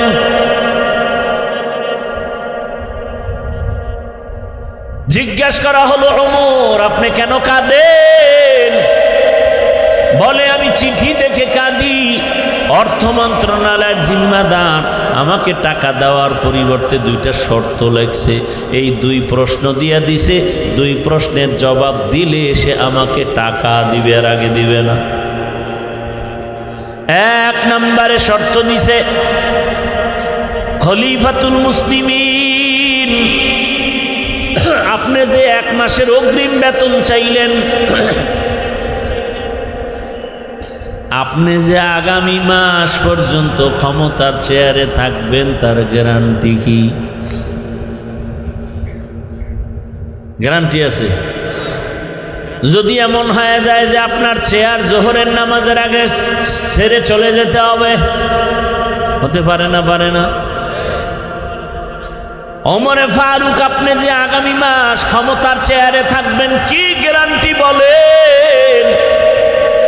2 নম্বর প্রশ্ন, খলিফাতুল মুসলিমিন আপনি বেঁচে থাকবেন, হায়াত আর কয়দিন বাকি আছে তাও বলেন। ওমর চোখের পানি ছেড়ে কাঁদলেন, আমার চেয়ারে বসে থাকার গ্যারান্টিও নাই, হায়াতের গ্যারান্টি নাই। এর নাম তাকওয়া, এর নাম ইনসাফ। আর এখন তো গরিব বড়লোকের আছে আরো চায়, গরিবের নাই তাও মেরে খায়। আল্লাহর ভয় যতদিন আসবে না ততদিন পর্যন্ত জমিনে শান্তি আসবে না রে বাবা। এজন্য আল্লাহ বলেন, জবানটারে কন্ট্রোল করো, তাকওয়ার মেডিসিন লাগাইয়া। তাকওয়া কোথায় পাবা? আল্লাহর ওলি যারা, তাকওয়াওয়ালা যারা, তাদের নজর লাগাও। কারণ তাদের নজরের মধ্যে পাওয়ার আর পাওয়ার। সাধারণ দেখবেন গুনাহগার, বেআমলওয়ালা, আপনাদের এদিকে দেখবেন কদু চিনেননি? কদু গাছের মাঝে মাঝে দেখবেন অনেক জায়গায় দেখছি জুতা টানায়। জুতা দেখছেন কোনোদিন? কারণ কি? জুতা টানাইলে কদুগুলো অনেক বড় হবে, ফ্রেশ হবে। জানা থাকলে বলেন তো, জুতা টানানোর মাকসাদ কি? নজর যেন না লাগে। কার নজর? হিসাবে কার নজর? এলাকার বড় গাঞ্জাখোর, বেআমলওয়ালা, ওর নজরে কত এক। ও নারিকেল গাছের দিকে তাকায়, কয় সর্বনাশ, এত নারিকেল। পরের বছর নারিকেল নেই, নারিকেলও নেই, গাছও নেই। গাভীর মধ্যে দুধ হয় 20 কেজি, টাইনা নিয়ে যায় একদিন দিয়া কপালার দিকে, এত দুধ হয়। 1 মাস পরে দেয় 1.5 কেজিও নাই। একটা গাঞ্জাখোর বেআমলওয়ালার চোখের মধ্যে যদি এত রিয়াকশন আর পাওয়ার, আল্লাহর যেই বান্দা সারা রাত জিকির করে, তেলাওয়াত করে, গুনাহ করে না, তাকওয়ার উপরে চলে, তাহাজ্জুদ পড়ে, ওই বান্দার নজরের মধ্যে কেন পাওয়ার হবে না? ওই আল্লাহর ওলির নজরে কেন পাওয়ার হবে না? এরে আমার আল্লাহর গোলাম, জবানটারে কন্ট্রোল করিও। বলে তো, কন্ট্রোল করার জন্য আমার দৃষ্টিকোণ থেকে কয়েকটা থিওরি আপনাদের দিয়া বয়ান শেষ করব। কয়েকটা গুনাহ ছাড়েন আর নেক আমল চালু করেন জবানে। যদি জিহ্বাটারে ব্যস্ত রাখতে পারেন তাহলে গুনাহ কম হবে। 1 নাম্বার, জবানে কয়েকটা গুনাহ থেকে বাঁচার নিয়ত করেন। 1 নম্বরে, জবানের দ্বারা মিথ্যা বলবো না। কি বলবো না? মিথ্যা কথা বলবো না। কারণ মিথ্যা মানুষকে ধ্বংস করে মরার আগেই। বিস্তারিত আলোচনা করব না। 2, জবানের দ্বারা কোনো গালি দিব না। গালি দেওয়া হালাল না হারাম? খবরদার, জবানের দ্বারা গালি দিবেন না। ছেলেরেও না, মেয়েকেও না, স্ত্রীকেও না, আপনজন কাউকে না, বাইরেরটা তো না। ওই 3 নাম্বার, জবানের দ্বারা কারো গীবত করবেন না। এই 3টা গুনাহ ছাইরা আবার 3টা নেক চালু করেন, দেখবেন জিহ্বা ব্যস্ত হয়ে গেলে গুনাহ কম হবে। 3টা গুনাহ ছাইরা এবার নেকও চালু করতে হবে। 1 নম্বরে, জবানে কোরআনের তেলাওয়াত। কি ভাই? সোজা জবাব দিবে তো পারি না। আচ্ছা, আমার দ্বারে জবাব দিলেন পারি না, বাস না, আল্লাহর কাছে পারি না বলে তো নাজাত পাবেন না। শিখলি না কেন? এবার আমি আপনাকে একটু বুঝাবার জন্য বলি, আপনি কি আলহামদু সূরা পারেন না? কুল হু আল্লাহ সূরা পারেন না? ইন্না আতাইনা পারেন না? তাহলে এগুলো পড়েন। দৈনিক 41 বার ইন্না আতাইনা সূরা পড়েন, আগে 11 বার দরুদ, পরে 11 বার দরুদ। প্রথমে 5 বার দরুদ পরে 50 বার কুল হু আল্লাহ সূরাটা পড়বেন, আবার 5 বার দরুদ পড়েন। তবে আমলের একটা তরিকা হলো সব সময় চালু রাখতে হবে, আজ করবেন কাল করবেন না, বরকত হবে না। যেমন ঔষধ, আপনি যদি ডোজ পুরা না করেন কাজ হবে না। আজকে খাইলেন, কালকে না খাই পরশু খাইলেন, হবে না, লাগাতার। এরপরে মা বোনদেরকে সহ বলে দেই, কমপক্ষে প্রতিদিন 5 ওয়াক্ত নামাজের পরে 5টা সূরার আমল করেন। ফজরের নামাজের পরে সূরা ইয়াসিনের আমল করেন। জোহরের নামাজের পরে সূরা ফাতাহ বা সূরা আর রহমান। আসরের নামাজের পরে সূরা নাবা। আম্মা ইয়াতাসাআলুন আনিন নাবাইল আযীম। মাগরিবের পরে সূরা ওয়াকিআ। আল্লাহর উপরে ভরসা করে বলছি, যদি কেউ মাগরিবের পরে সূরা ওয়াকিআর আমল চালু রাখে, ওই বান্দা মরণ পর্যন্ত রিজিকে কষ্ট পাবে না। কোন সূরা? কোন সময়?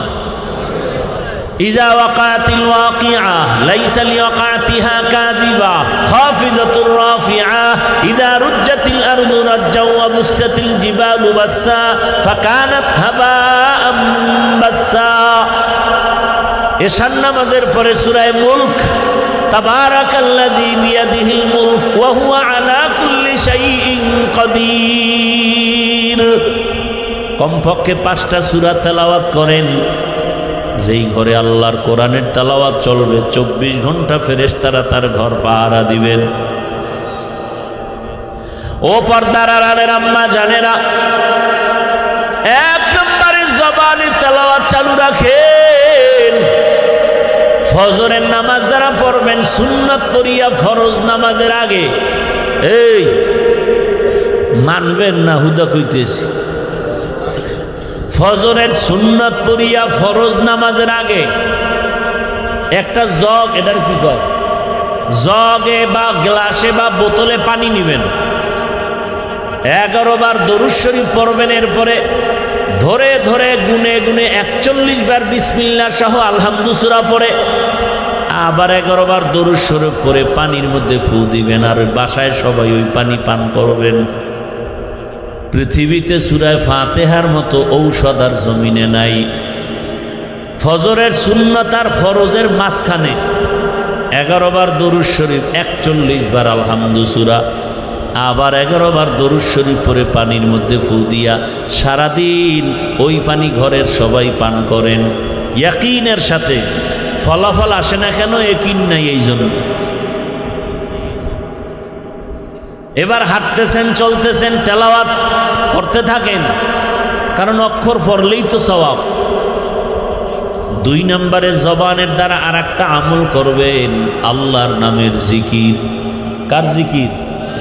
সব সময় জিকির করবেন, লা ইলাহা ইল্লাল্লাহ। এই জিকির সব থেকে দামি। এর সাথে আরো যদি আপনি মিলাই থাকেন, সুবহান আল্লাহর জিকির করেন, তসবিহ পড়েন, আলহামদুলিল্লাহর তসবিহ পড়েন, আল্লাহু আকবারের তসবিহ পড়েন। প্রত্যেক নামাজের পরে সালাম ফিরাইয়া 33 বার সুবহান আল্লাহ, 33 বার আলহামদুলিল্লাহ, 34 বার আল্লাহু আকবার। এই আমলটা ডান হাতের আঙ্গুলের কর গুনে গুনে গুনে গুনে পড়বেন। দেখবেন আপনার ভাগ্যের চাকা খুলে যাবে ইনশাআল্লাহ। তাহলে 1 নম্বরে কোরআনের তেলাওয়াত, দ্বিতীয় হলো আল্লাহর নামের জিকির, 3 নম্বরে হাঁটতে চলতে উঠতে বসতে রসুলের উপরে দরুদ। পারলে নামাজেরটা পড়বেন, সময় থাকলে ছোট আকারে সাল্লাল্লাহু আলাইহি ওয়াসাল্লাম পড়বেন। আর একটা আমলের কথা বলবো, তিনটা আমল গেল। 1 নম্বরে তেলাওয়াত, 2 নম্বরে আল্লাহর নামের জিকির, 3 নম্বর কি ভাই? দরুদ শরীফ। 4 নম্বর একটা আমল, এখানে যারা কোটি কোটি টাকা ঋণ হয়ে আছেন, আল্লাহর উপরে ভরসা করে বলি সব ঋণ আদায় হয়ে যাবে আপনার এই আমলটা করবেন। সে আমলটা সবার সহজ একটা আমল, ইস্তেগফারের আমল। কিসের আমল? আস্তাগফিরুল্লাহাল আযীম, আস্তাগফিরুল্লাহাল আযীম, আস্তাগফিরুল্লাহাল আযীম। ওলামায়ে কেরাম লেখেন কমপক্ষে প্রতিদিন 300 বার ইস্তেগফারের আমল করেন, 300 বার দরুদ শরীফের আমল করেন। মিয়া সম্মানের জন্য মানুষের পিছে ঘুরেন, দুনিয়া আপনার পেছনে ঘুরবে। এই আমলটা করেন, নির্জনে বসে 300 বার তসবিহ হাতে নিয়া দরুদ পড়েন, 300 বার ইস্তেগফার করেন। ইনশাআল্লাহ গোটা দুনিয়া আপনার পাগল হয়ে যাবে। আপনি মানুষের পিছনে ঘুরবেন কেন? টাকার পেছনে ঘুরবেন কেন? দুনিয়ার সব আপনার পেছনে ঘুরবে। আপনি ইয়াকিনের সাথে পড়েন যে আমার মৃত্যু হয়ে গেল, হুশ থাকতে আমি আমল ছাড়ব না। 300 বার দরুদ, 300 বার ইস্তেগফার, আমলটা প্রতিদিন চালু রাখেন, ওযু সহকারে পড়েন। দেখেন আপনার সম্মানের দরজা কি পরিমাণ বাড়ে। আপনি করবেন না, সেই ইয়াকিন নাই তো হবে কিভাবে? জবান হেফাজতের জন্য 3টা গুনাহ ছাড়ার কথা বললাম। 1, মিথ্যা বলা যাবে না, 2, গালি দেওয়া যাবে না, 3, গীবত করা যাবে না। উল্টা 3-4টা আমল চালু রাখবেন, গুনাহ কম হবে। 1 নম্বরে আল্লাহর কোরআনের তেলাওয়াত, 2 আল্লাহর নামের জিকির, 3 নম্বরে 300 বার দরুদের আমল, 4 নম্বর 300 বার ইস্তেগফারের আমল। ও আমার যুবক, সম্মান দেওয়ার মালিক আল্লাহ, সে আল্লাহকে আপন বানায় চলো। কোনো সার্টিফিকেট লাগবে না, কিচ্ছু লাগবে না। গোবরের ভেতরে পদ্ম ফুল ফুটায় দিবেন কে? আমার আল্লাহ দিবে। যুবক বাবা, তুমি ডাক্তার হলেও সম্মান, ইঞ্জিনিয়ার হলেও সম্মান, প্রফেসর হলেও সম্মান, ওসি হলেও সম্মান, ডিসিএসপি হলেও সম্মান, যদি তুমি আমার আল্লাহর হুকুম মতো নবীর আদর্শ মেনে চলো। কি ডাক্তার হলে সম্মান নাই? ডাক্তার জাকির নায়েকের এত সুনাম কেন? সে হোমিওপ্যাথিক ডাক্তার। কে জানতো তার বাবাকে, কে তার মা, কে তারে পালন করলো, কই তার বাড়ি, কি তার ডিগ্রি? আজকে সারা দুনিয়ার মানুষ তার মোহাব্বতে বিভোর হয়ে আছে। একজন মাত্র ডাক্তার, হোমিওপ্যাথিক ডাক্তার, এত সুনাম। আর আমগো বাংলাদেশের এক ডাক্তার জুতার বাড়ি খেয়ে পালাইছে, মরার পরও লাশটায় জমিনে আসবে নিশ্চয়তা নাই। তাসলিমা নাসরিন। কারণটা কি? মা বাবার সাথে বেয়াদবি করলে মরার আগে ধ্বংস, শিক্ষকের সাথে বেয়াদবি করলে মরণের আগেই ধ্বংস শুরু, আলেম ওলামার সাথে বেয়াদবি করলে মরার আগে ধ্বংস। অতএব অনুরোধ করে বলছি যুবক, এখনো সময় আছে, তওবা করো, জবানটারে কন্ট্রোল করো, মনে মনে আমার আল্লাহকে বলো। তোমার মতো যুবক এখনো তোমার চোখের সামনে জেনারেল লাইনে আছে, জীবনে মাদ্রাসায় যায় নাই, আলিফ বা তা পড়ে নাই, এমন জেনারেল লাইনের যুবকেরা স্কুলে পড়ে, কলেজে পড়ে, চাকরি করে, ব্যবসা করে, 5 ওয়াক্ত নামাজও পড়ে, আছে না নাই? তুমি কেন পারো না রে বাবা? তোমার মতো যুবক রাস্তায় গাড়ি চালায়, নামাজ বাদ দেয় না, বলো তুমি কেন পারো না? তোমার কপালে কি মা বাবার বরদোয়া লাগলো নি? তোমার মতো যুবক র্যাব, আর্মি, পুলিশ, বিডিআরের চাকরি করে, নামাজ পড়ে, বলো তুমি কেন পারবা না? তোমার মতো বান্দা জেনারেল লাইনে ব্যবসা করে, নামাজ পড়ে, চাকরি করে, নামাজ পড়ে, তুমি কেন পারবা না? তোমার কপাল বুঝি খারাপ হয়ে গেল? এখনো সময় আছে, তওবা করো। পর্দার আড়ালের মা বোনেরা, আপনার মতো কত মা, কত বোন এখনো আছে পর্দা করে, নামাজ ছাড়ে না, মোবাইলে সময় নষ্ট করে না, স্বামীর মাল খেয়ানত করে না। ও আম্মা জানেরা, আপনারা কি পারেন না স্বামীর মাল হেফাজত করবেন, মোবাইল থেকে দূরে থাকবেন, 5 ওয়াক্ত নামাজ পড়বেন, পর্দা রক্ষা করবেন, সন্তানটাকে আদর্শবান ডাক্তার ইঞ্জিনিয়ার বানাবেন, সন্তানের জীবনটাও ধন্য, আপনার জীবনটাও ধন্য হয়ে যাবে। এখনো সময় আছে, তওবা করেন, মনে মনে আল্লাহকে বলেন, ও দয়ার মালিক, জীবনে তো গুনাহ কম করি নাই, শয়তানের ধোকায় পড়িয়া মনের আশা পূরণ করতে গিয়া কত নামাজ ছাড়লাম, দাড়ি কাটলাম, বেপরদায় চললাম, পার্কে পার্কে ঘুরলাম, মোবাইলে গুনাহ করলাম, আজকে থেকে তওবা করে নিলাম। ও আল্লাহ, আর নামাজ ছাড়বো না, দাড়ি কাটবো না, বেপরদায় চলবো না, মা বাবার দোয়া নিয়া, শিক্ষকের দোয়া নিয়া, ওলামায়ে কেরামের পরামর্শ নিয়া নবীজির আদর্শ মেনে চলবো। তওবা করার মতো যদি অন্তর তৈরি হয়, মুনাফিকি যদি অন্তরে না থাকে, খাঁটি তওবার নিয়ত যাদের আছে, দুটো হাত আমার আল্লাহকে দেখায় দেই। আয় আল্লাহ, হাতগুলো কবুল করে নেন, তওবা কবুল করে নেন, তওবার উপরে মজবুত হইয়া চলার মতো তৌফিক দান করেন, আমিন।